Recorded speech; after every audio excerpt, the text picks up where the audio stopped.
సంస్కృతం ప్రకారము అదే ప్రత్యక్ష దైవం కాబట్టి భావించుకుంటూ అందరూ కూడా పాద నమస్కారం చేసుకోండి. అక్షులు ఆశీర్వదించండి అందరూ కూడా.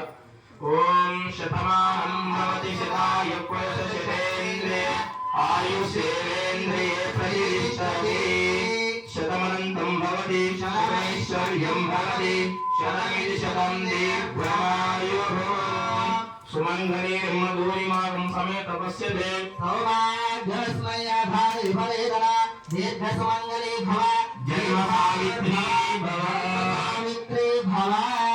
కూర్చోనమందరూ కూర్చోండి. ఆడవారు ఒక్కసారి చేయగలుగుతామమ్మా. పూజ సమయం పాదాలు దాకారు కాబట్టి కాళ్ళ పైన ఒక్కసారి చేయగలుగుకోండి.